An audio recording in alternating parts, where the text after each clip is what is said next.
Well. It's another episode of Teed Up. I'm your host, Tyler Rothrock. Sorry for missing last week. I was a little sick, a little under the weather, but we are back with another week of golf talk with a guest that I'm excited for you guys to hear about the guest. It's Gabe Mosser. He's a professional baseball player, also avid golfer. He's a pitcher.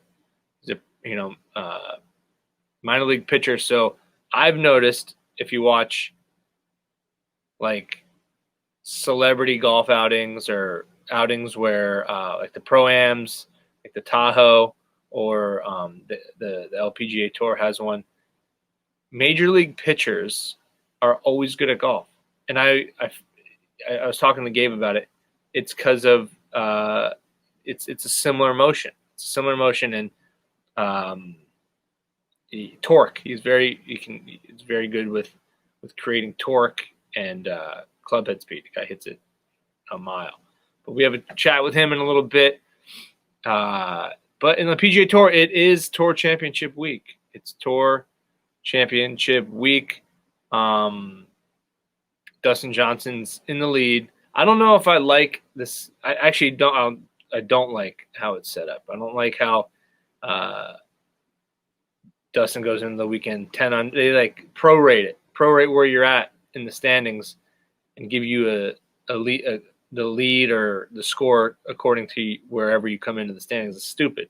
I don't know a solution. With most things in my life, if I complain about it, that doesn't mean I know a solution. That just means I don't like the current situation. But I know I'm not smart enough to have the solution. I can admit that. But I'm still allowed to not like it. Everybody's like, well, what would you do? I don't know. I haven't thought about it. Nobody pays me to think about it, and they shouldn't. I'm not somebody to be paid to think about how to set up a golf tournament. But I am somebody that doesn't get paid to complain about it, so there. Just leave me alone, okay?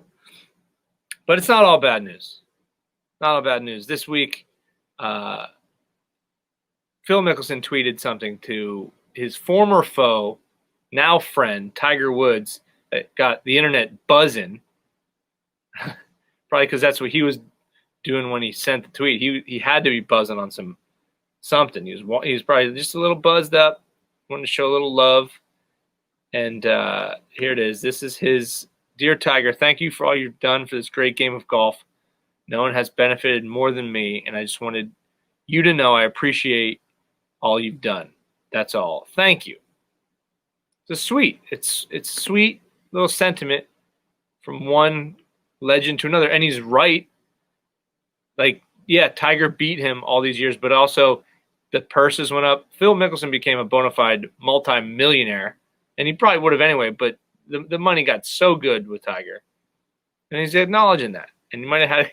They always say you're always taught like don't drunk text, or if you're feeling a little buzz, get your phone away from you. Well, this is another side of that.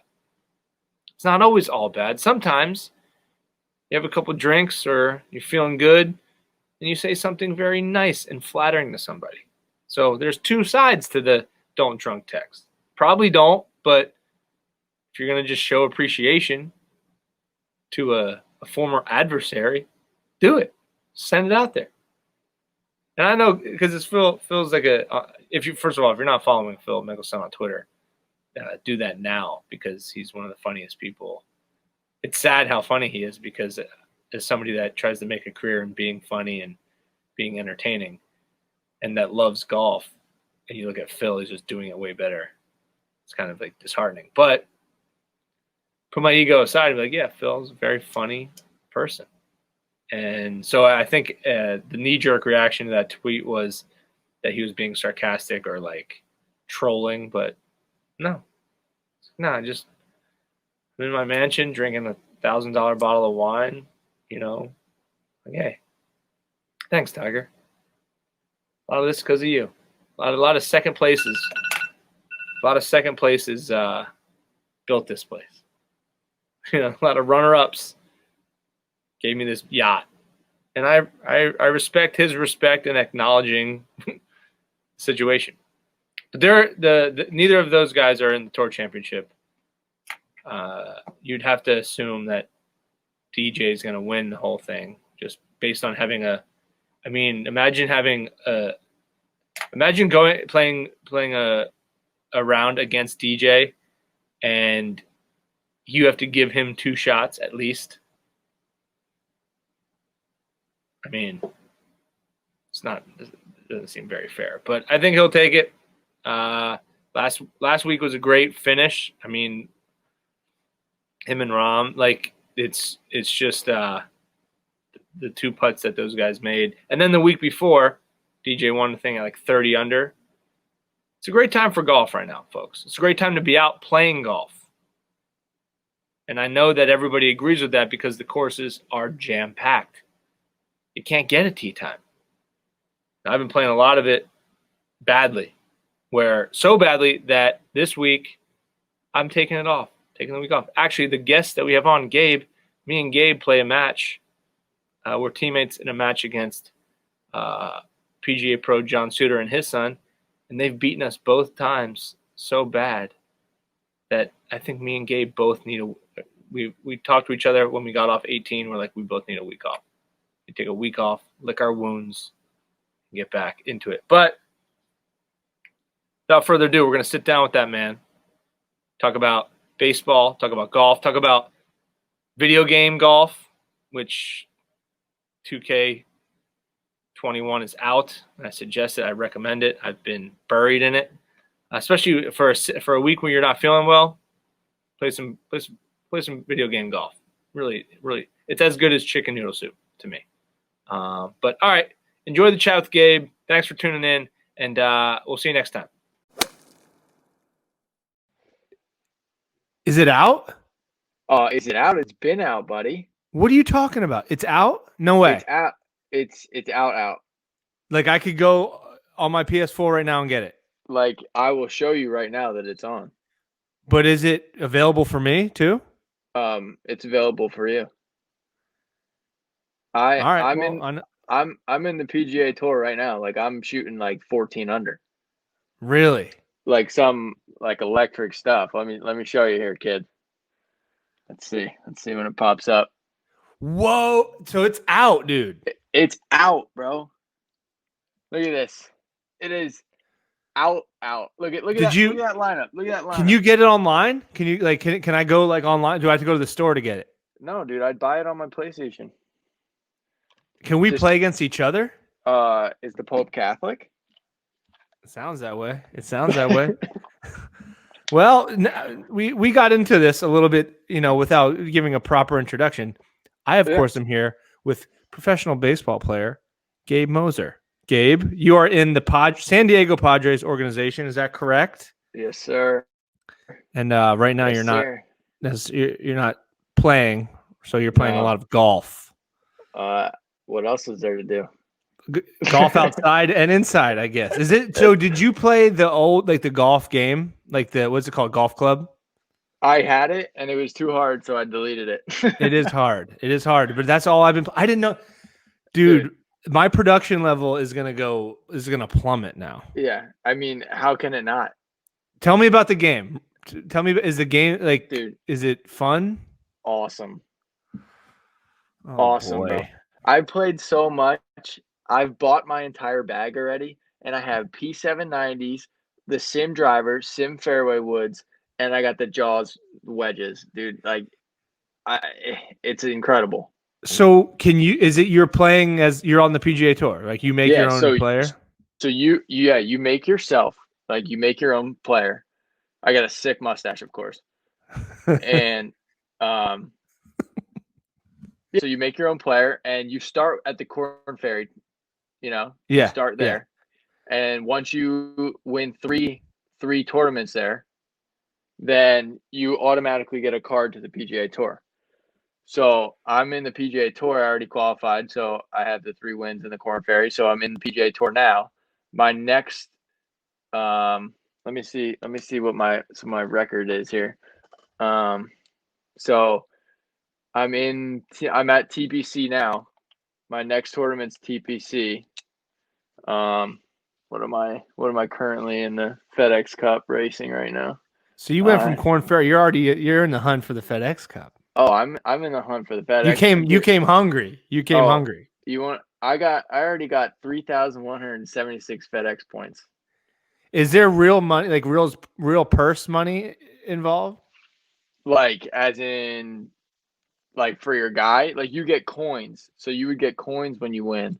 And then you can like buy your bag, and you could buy, like, you can get endorsements too. So like before you start a tournament, you create endorsements. So like I'm endorsed with Adidas.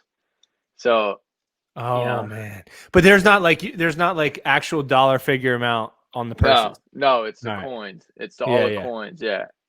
Yeah. That's awesome. Oh, I know what I'm doing tonight. I know what you might as well download. Hopefully I play a little better on that than I did today or in general. We have to say it. So the pro at Golf Galaxy in Allentown, John Suter, he's a good friend of ours, took us out to Allentown Municipal today to play a little match.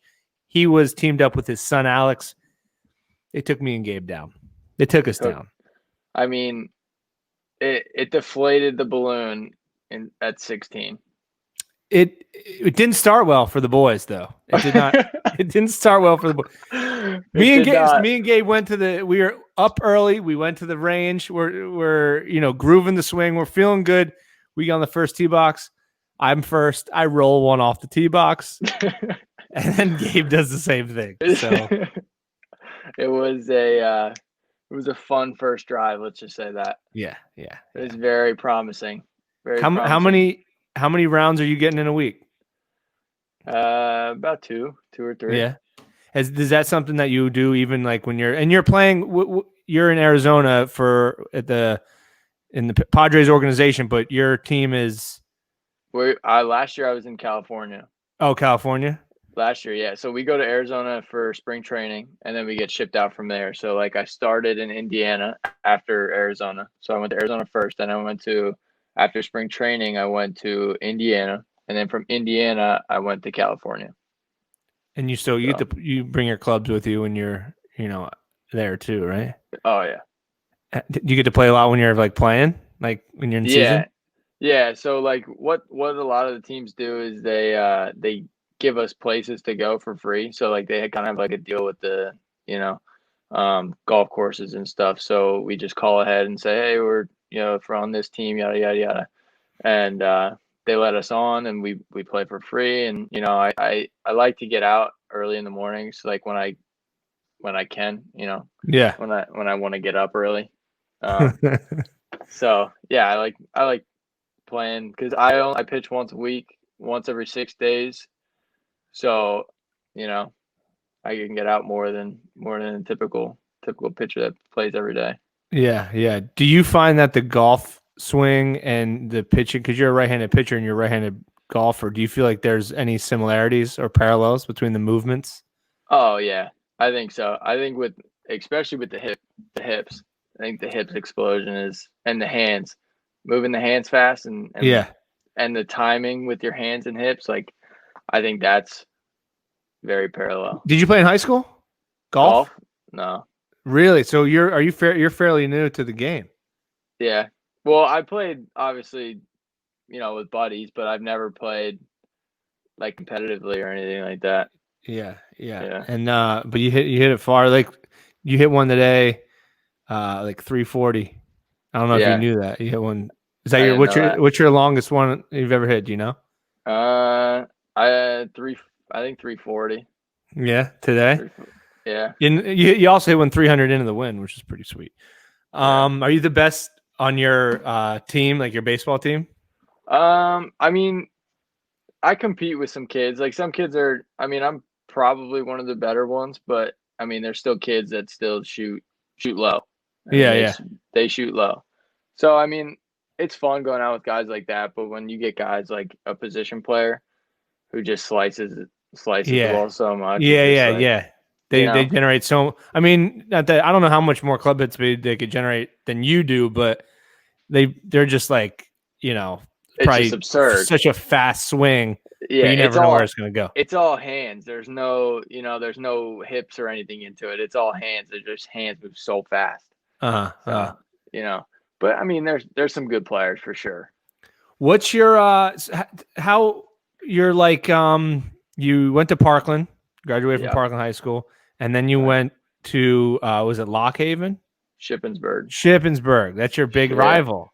Oh yeah. Man, did I do? Was that a kind of like a burn I just threw at you? No. How does that make you feel? You beat him. We beat him. It don't every matter. time. Every time. I don't know about every time, but we beat him. And then you got drafted, right? Was that, talk about that experience a little bit. Yeah, I mean, I got drafted as a senior, my last year. So I wasn't really expecting anything. I had some letters here and there from teams. And then I got a call from the Padres saying like to come down to a pre-draft workout in Atlanta. So I went down there. And I was down there for like 2-3 days, something like that. So we were working out down there, and I threw well there. So it kind of helped me in that realm. So the draft day came around, and the draft day is very, very stressful. Let's just say that. I bet. It is very stressful because they're calling you. They're saying, "Oh, we're going to take you here, take you there, whatever, yada, yada, yada." And, it's never for certain, right. They could say that and then just go right past you and pick someone else, So I was fortunate enough to get picked up the third day. So, I'll take what I can get, right? So yeah. Well, do they? So they just like send you, like they call you, like, "Hey, I know we've been stringing you and saying we're doing this. We're actually doing this. You're about to get picked right now." Yeah. So it's funny. My buddy actually called me, who went to Shippensburg. He's a shortstop. He played shortstop at Shippensburg. He called me and said, "Hey, the Mariners are about to take me in the 27th round," and it just so happens that the Padres picked like 4 picks or 5 picks before them, right? So he's calling me saying, "Hey, I'm about to get picked up, whatever. If you want to watch, go ahead." So I come inside to watch. I've been watching it all day, and I was stressed out, so I went outside, and I was like, I need to take a breath. And then so I came back in, was watching the 27th round, the first pick, second pick. I think Padres picked 5th or 6th or something like that. Seattle picked a little after them. And so we saw San Diego's pick, and it was my name, and I had no idea I was getting picked. They didn't call you? No, I found out after. So so you didn't. Yeah. So you had no idea that you were getting picked until you saw, and you're watching for your buddy. And I mean, so what is it like? What are you thinking? Are you like, man, why nobody call me? Are you jumping around? What's going on? Yeah, it's everyone was like, wait, what? Like, that's my name. Like, yeah, it kind of was surreal, and like everyone was kind of jumping around, like, holy crap, it actually got picked. So it was pretty neat. It was a neat experience. And then what happens? Like, so you're like, all right, now I'm drafted. I'm a professional baseball player. Are they like, all right, man, get on a plane and like come now? Like, we need you to start being you got to start working. Yeah. So they called me after I got picked, obviously, and said, yada, congratulations, we picked you or whatever. And then they were like, all right, we're going to call you in a couple hours saying like you'll leave in probably like 2-3 days. So we got all my flights booked and everything like that. So I flew to Arizona. Was there for 2 days, and then I got shipped out to Washington, the state of Washington, like above, above Oregon up there. Like with all your stuff? Yeah, everything. Yeah, I was. So you literally didn't know where you were going. Like, I knew I was going to Arizona, and then I had no idea that I was going to go back up to Washington, because Washington is their short season team. So a lot of like the college guys, the freshly guys, the guys they just get picked or whatnot, they go there right away. But if not, you stay in Arizona and play a season in Arizona. So I went up there, and I was literally in Arizona for 2 days and got shipped right up to Washington. So, it was a lot of flying then. And then from Washington, I actually got called up that year and got called up to Indiana. So I flew from Washington to Indiana then. So it was a lot of craziness going on for that couple months. And then you got to so you're meeting like new teammates all the time kind of thing? all the time, dude. And how does that go? Like, how does a guy that just gets picked up, or you walk into a locker room, what are you feeling like? Are you feeling a little like anxious? Are you feeling like what do you have to be thinking? Or are they accepting? Are they kind of like, who's this new dude type? Yeah, I mean, they were in the same boat that we were, So like everyone was kind of, the big man at their school, like the best player or whatever like that. So, they're pretty accepting. You still got, those knuckleheads that, are just trying to bully. they're not. Yeah, exactly. But they're usually like the younger guys that just don't know the way yet. So I mean, there's some like unwritten rules, in the clubhouse and stuff like that. And there's still that veteran status and all that stuff. Yeah, So, yeah. It was kind of nerve wracking at first because you're like, dude, these are a whole new 35 guys that I gotta learn, like I gotta get to know and stuff like that. So you not only get to know their names, but like you gotta like, and like it's one thing to like meet new coworkers. Yeah. Right. Because like you still have like your job and like, oh, you're in sales, you still make it. But these are your coworkers, but you have to very much rely on them for your job to go well. Like, you can't like, if the center fielder doesn't like you, and you're pitching, you kind of want that guy to like you. Drop some pop-ups. He doesn't throw somebody out at home. He doesn't, I kind of want him to like me. Loses the ball in the lights, right? But is that something? Do you like in the minor leagues? Do you think of that like when you go and you're playing and you're in season? Are you like developing relationships with people, or is it like are people coming and going where you're kind of doing your own thing? You get a couple guys that you hang with. Yeah, but you're always kind of keeping people at an arm's length that you never know. Yeah, I mean, you definitely form that, the little cliques here and there, like a couple buddies that you're really close with and stuff like that. And you never want to see anyone really like fail or like not play well. They get called up or whatever like that. So, I mean, you're always rooting for the guys. But you definitely have those little cliques, I had like a couple, maybe like 4 or 5 guys that like we hung out a lot and outside of baseball too. So it wasn't just like at the field we were together, we were at the field and then we went home and kind of hung out. So there's definitely like little cliques and stuff like that. So, but golf helps, right? Golf. If you guys, some guys you play golf with. Oh yeah. Yeah. And that's our getaway, golf is our getaway because there's nothing, if you go home from a baseball and you're thinking about baseball, you ain't going to make 162 games. Right. That's too much on your brain. So golf's like a good getaway for us, so that's why I enjoy golf so much, is just because it's a getaway. Yeah. And do you know anybody that got like your teammates that did get called up to the big leagues?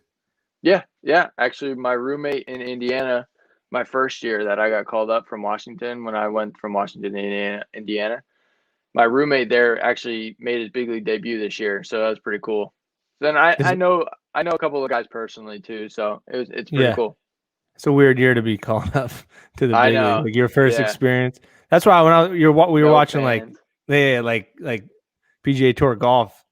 Yeah. It's like kind of like, it's different. Do you think that would affect you? Do you get do you like the fans? Do you get a rise out of the fans?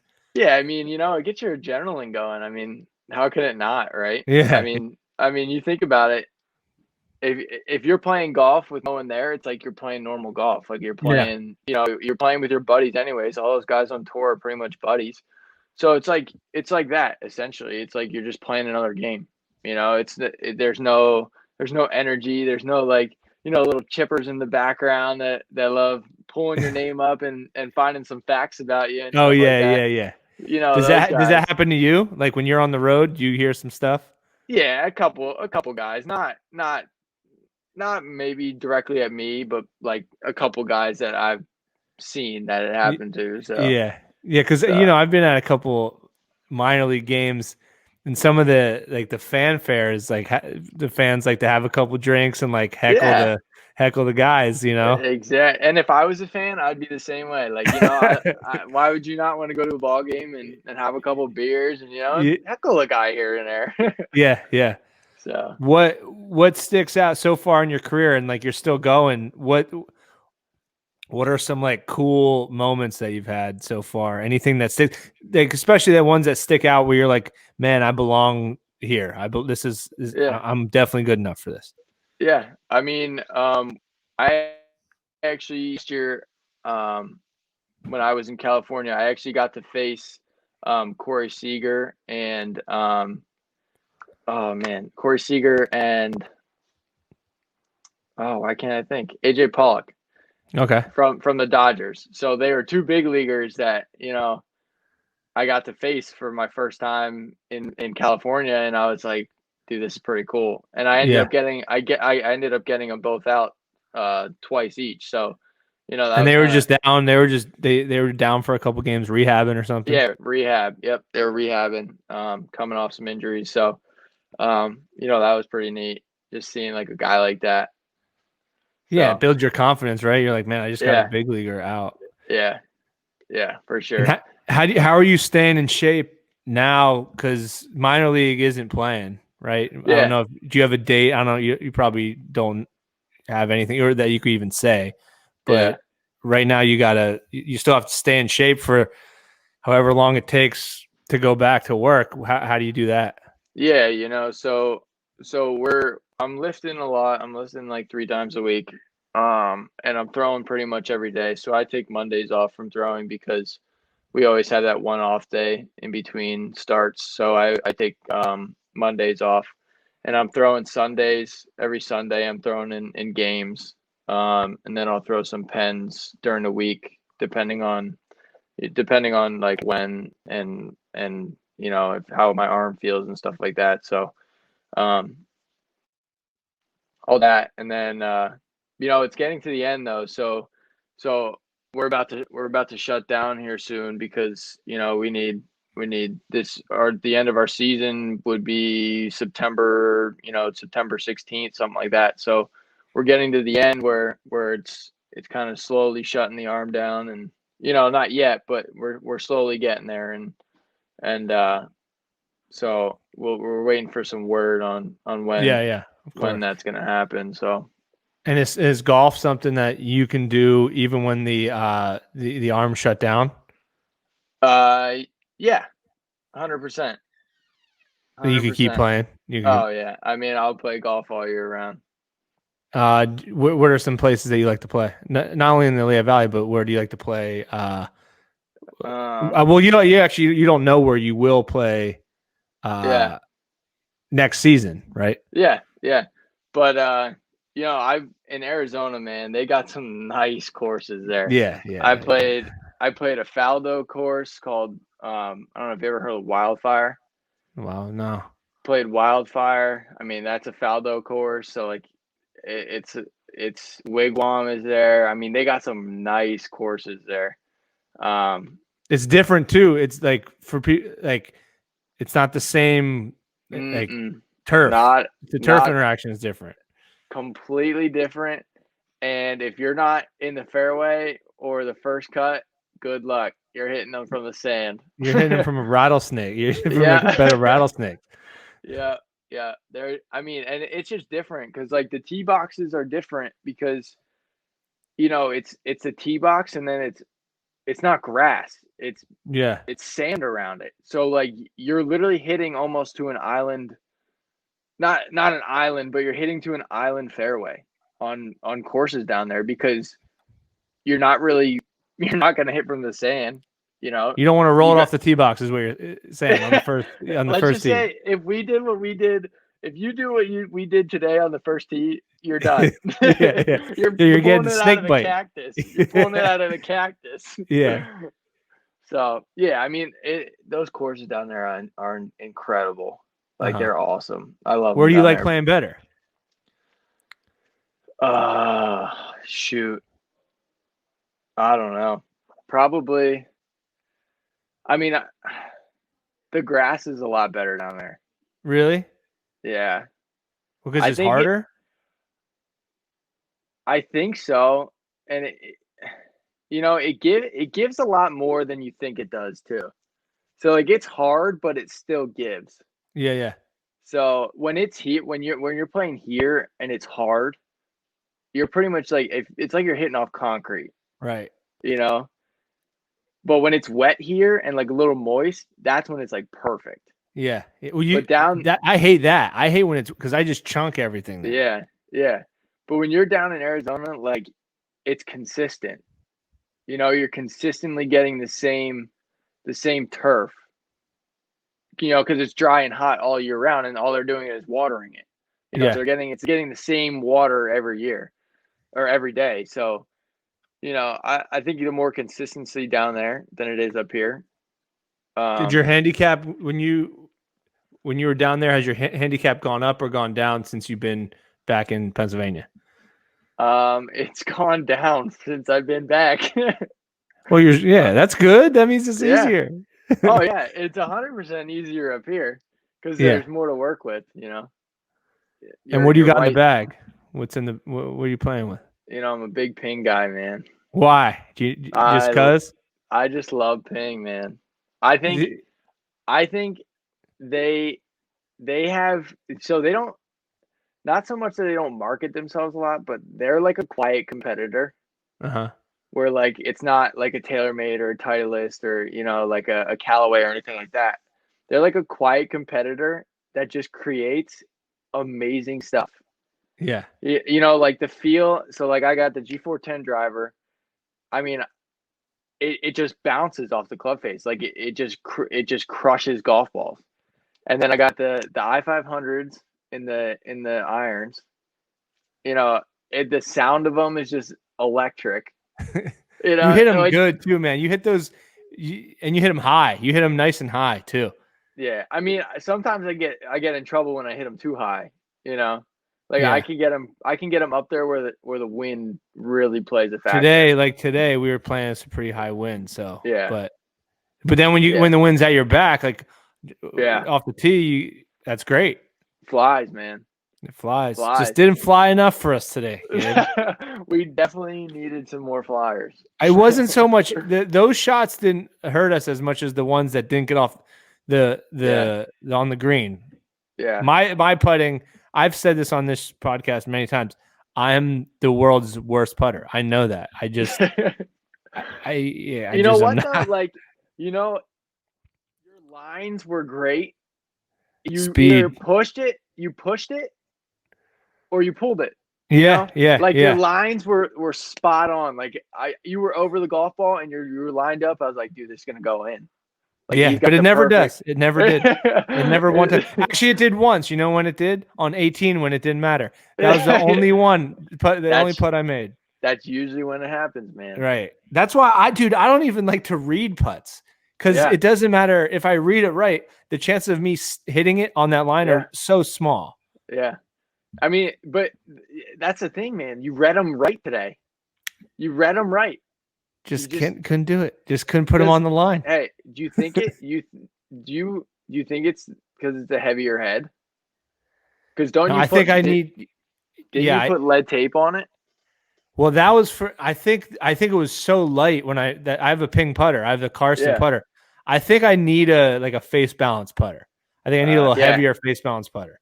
I think I love the look of those blade putters, and those are what I love Tiger's putters like that. But the time is now that I give up the goose and I just put because it's just I can't make anything. I'm terrible. Yeah, I actually played the Spider for a little bit. Like I got the Spider for a little bit. It's not a face balance putter, but it's very in between. But I just happened to go back to the blade putter, man. I think it's the look, and I think when I look down at it, I'm just not as confident in the Spider than I was in the Spider. I think those putters are easier to lag, but then closer putts, it's I don't know. I just feel I'm not as confident. I'm not. Well, I think that's the other thing. Being confident, over a putt.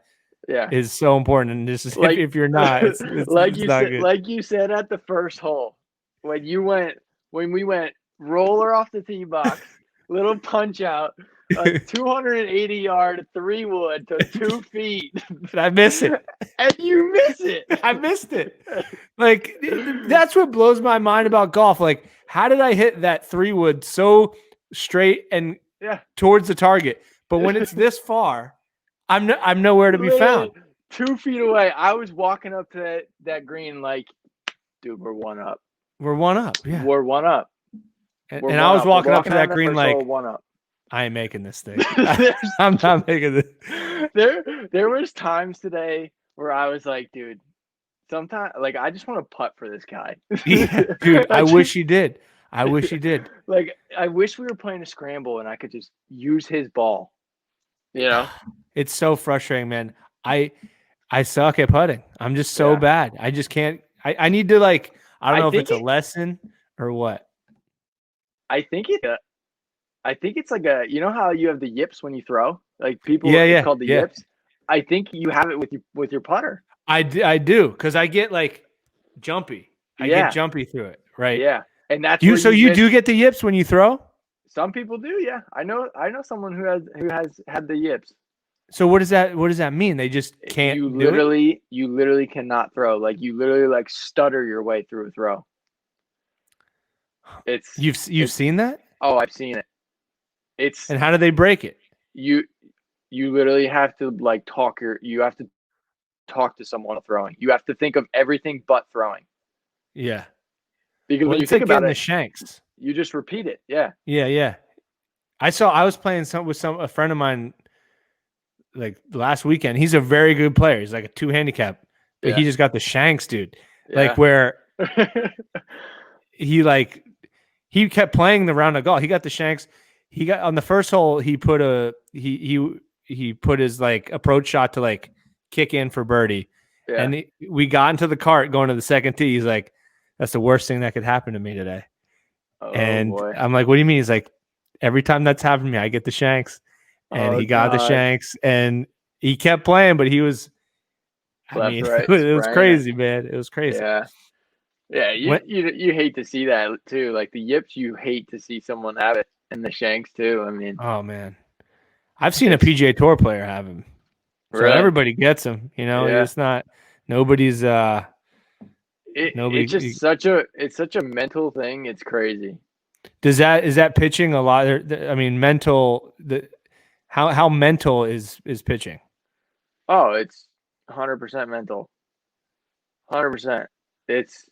You know, if you're up there saying, I'm going to get absolutely rocked, you're going to get rocked. You know? Yeah. It's just like, it's the same thing as if you're standing over a golf ball and you're like, the last thing you think of is there's water to my right. Yeah. I'm going to hit it in the water, and you hit it in the water. Right. You know, it's the same thing. So. You just got to trust the glove. Is that what you got to do? Yeah. Just trust your mechanics and throw at it, right? Yeah. Trust your pitch, man. That's so much like golf, if you think about it. Like, 100%. Do you hit? No. Heck no. I hit golf balls. That's it. Because they're still. Yeah, exactly. They're on a tee. For like somebody, and so you get to throw against people that are not professional athletes, like you play adult league stuff. How hard is it for like the average person to get a hit off of a professional pitcher? You know, it's not easy. Yeah. You know, like I've had dudes come up to me after games and be like, dude, it's tough. Like it's legit, you know. Yeah. It's just it's a completely different game because, you know, like guys that don't, you know, that aren't like professional athlete or professional pitchers and stuff like that. Like we can hit spots whenever we want. You know what I mean? Like we're a normal guy, like can't.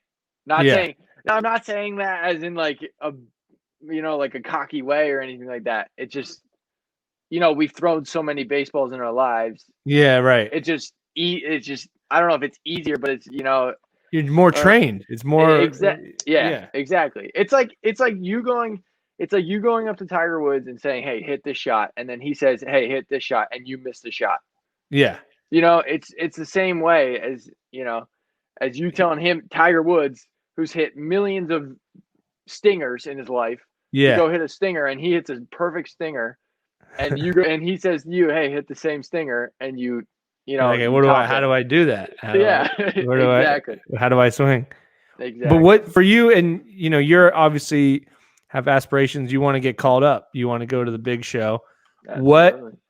What separates those pitchers or those players from the guys on the level below? Like, what are you working on to try to get up to that level? You know, it's a lot of the just getting the right opportunity. You know, the timing is the biggest thing. I mean, but if you continue to put the work in, and you have a set goal and stuff like that, and at the end of the day you think that you got one step closer to that goal, you know, that's what's going to get you there. And you know, like not going into a day, you know, half-assing it, and you know, just going through the motions. I mean, they see that, and if they see that, it means, you know, you're not really in for it. You know, It's a you don't little have that harder. drive. What you're saying is it's a little harder than making it to the top of the FedEx Cup on the 2K21. Oh yeah, oh yeah, oh yeah. I'm at the top of the leaderboard at the FedEx Cup standing by 2,000 points. You got to jack up the difficulty level, man. I'm on the medium one. I'm on the middle. The hard one is really hard. Come on, man. You got to go hard. You got to go all the way up. Dude, my handicap's a plus 11. Plus 11. So that means if you would play somebody that's scratch, they would have to give you 11 shots, or you'd have to give them 11 shots. I would have to give them 11 shots. Yeah. Yep. Man, I think Tiger's like a +4. Yeah. Or +5. So if you played against Tiger Woods, all right, he would get 6 shots. He's gonna play in real life, and I'm gonna play on the video game, and then see who wins. Who do you think best at? They're at their best. DJ versus Tiger. They're at their best. Oh man, where are we playing at?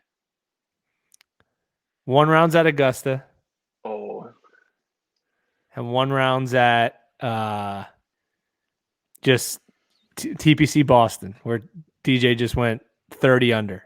I mean, I think it's split. Yeah. Tiger is disgusting at Augusta. Yeah. He is disgusting. At his prime, he could win every single year. If he is in his prime every single year, he can win there every single year. Do you think he's better? But the thing is, he wasn't playing against DJs. True. No one hit as far as he did. No. And now he's getting outdriven. Yeah. And people are playing driver wedge into greens where, you know, back then it was driver 7-iron.